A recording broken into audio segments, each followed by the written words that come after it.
Russia withdrew from the United States agreement on the disposal of weapons-grade plutonium and on the same day conducted a strategic nuclear forces exercise. There was a familiar breeze of the Cold War in the air, since almost all the basic nuclear arms control agreements from the era of détente have lost their relevance. However, Russia knows how to benefit even from crisis situations. Let's break down this story, and we'll also talk about the new hero of the week after a brief summary of positive news.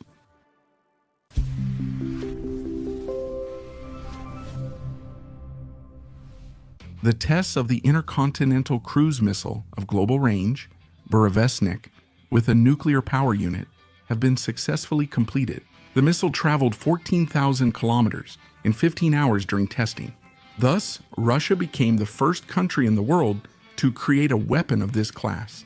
Specialists from the Yakovlev company built the second prototype of the Yak-130M combat trainer aircraft. In Chelyabinsk, serial production of the first Russian track vehicle was launched. Promtractor launched production of the Chetra T-45, Russia's most powerful serial bulldozer. A foundry has been opened in the Sverdlovsk region, a building materials production facility in the Moscow region, a large plywood plant in the Khabarovsk region, a plastic pipe production facility in Perm, and a zinc-white production facility in Rostov-on-Don. Russian students won 13 gold medals at the International Chemistry Olympiad in Turkmenistan.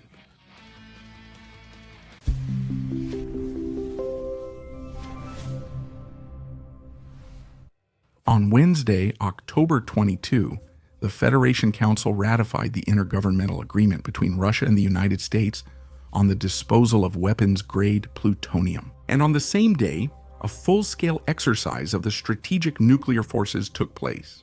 During the exercise, launches of Yars and Saniva intercontinental ballistic missiles, as well as air-launched cruise missiles, were carried out. The missiles struck their targets at the test range, confirming Russia's nuclear strike capability. No one ever doubted that. But the suspension of the plutonium deal is an event, though expected, that matches the intensity of a suspense thriller, which is far from over. See for yourself. After the Union of Soviet Socialist Republics collapsed in the 1990s, Russia-United States relations improved significantly. It seemed we had nothing left to fight over, and we began the mutual elimination of the nuclear legacy of the Cold War. The Strategic Arms Reduction Treaty, Treaty, was signed, and we ratified the Comprehensive Nuclear Test Ban Treaty.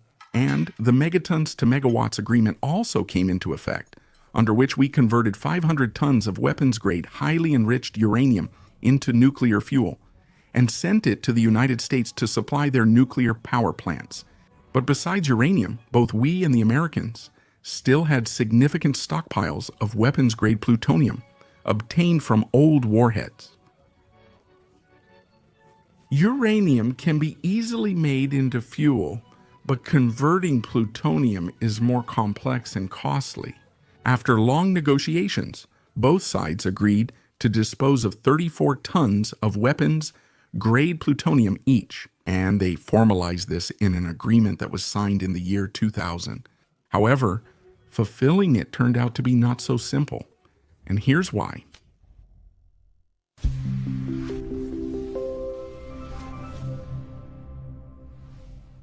Now, it may seem that in the 90s, both we and the Americans were naively reducing our nuclear arsenals, relying on eternal friendship. But in reality, both we and they were pragmatically getting rid of the excess. After all, the accumulated stockpiles of plutonium alone were enough to destroy all life on the planet several times over. Meanwhile, maintaining them took huge resources. That's why all the initiatives to reduce nuclear weapons originated. However, we all stumbled when it came to Pluto. After all, at the time the treaty was signed, there were neither factories producing fuel from it, nor nuclear power plants capable of efficiently using such fuel. Therefore, we agreed that each of us should build such factories and nuclear power plants on our own territory. Moreover, Russia had a slight advantage since it was leading in fast neutron reactor technologies, which were ideally suited for using reprocessed plutonium fuel. We fulfilled our part of the deal with dignity. In 2015, we launched industrial production of mixed uranium-plutonium fuel, or as it's called, mixed oxide fuel, at the facilities of the Zheleznogorsk Mining and Chemical Combine in Krasnoyarsk Krai. And the following year, we launched the newest fast neutron reactor, the Fast Neutron 800, at the Beloyarsk nuclear power plant. To this day, it's the most powerful reactor of this type in the world. However, the Americans failed their task. They began building a mixed oxide fuel production plant at the Savannah River site, but soon the project's cost increased from $2.7 billion to $7.7 billion. For comparison, we built our plant for only $240 million. The Americans soon admitted they had overestimated their abilities and stopped construction. Instead of reprocessing weapons-grade plutonium fuel as agreed, they chose to bury it in the ground, which didn't suit us anymore. After all, this is a direct violation of the contract and essentially deception, because the buried plutonium can be extracted in the future and used again for military purposes. Therefore, in 2016, President Vladimir Putin suspended the agreement, and in 2025, Russia completely withdrew from it. But that was only the beginning.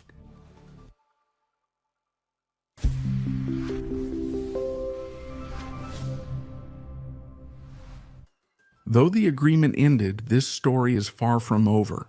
The plutonium remains. However, times and priorities have changed.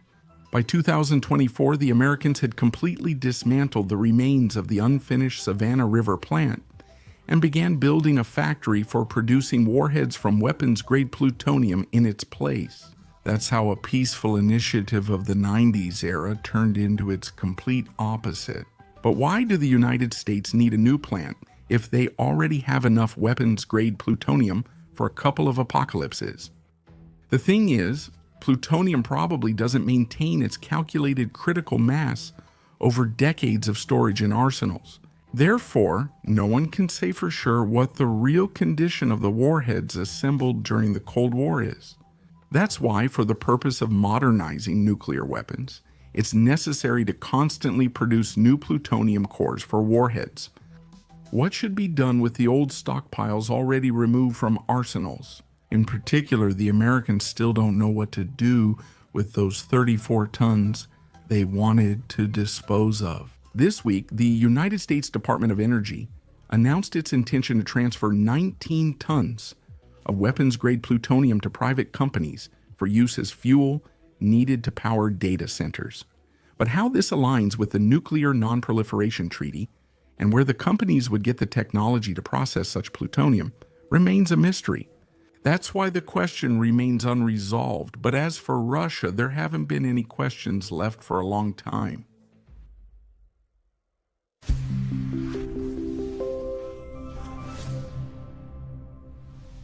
Despite the direct deception by the Americans regarding the plutonium situation, Russia turned it to its own advantage. From the very beginning, we aimed for the conscientious fulfillment of the agreement. And as I said earlier, we built both the fuel plant and the Fast Neutron 800 reactor. After all, we saw huge potential in this direction, basically not caring much about the disposal of weapons-grade plutonium. Experiments with the creation of mixed oxide fuel in fast reactors promised us the dawn of a new era of closed-cycle nuclear energy. And that means solving humanity's energy problems for thousands of years to come. The Americans quickly realized they had made a mistake, and as part of that very plutonium agreement, they imposed a number of strict restrictions on the operation of our advanced fast neutron 800E. But we could no longer be stopped. In 2016, when Vladimir Putin suspended the agreement, the nuclear engineers breathed a sigh of relief and continued their experiments with double the effort. In September 2022, the reactor of Unit Number 4 at the Fast Neutron 800 was brought to full power for the first time, fully loaded with innovative mixed oxide uranium-plutonium mixed oxide fuel. No one else in the world has done this yet. At the moment, A more powerful fast reactor, the fast neutron 1200M, is being built as the first commercial, not research reactor.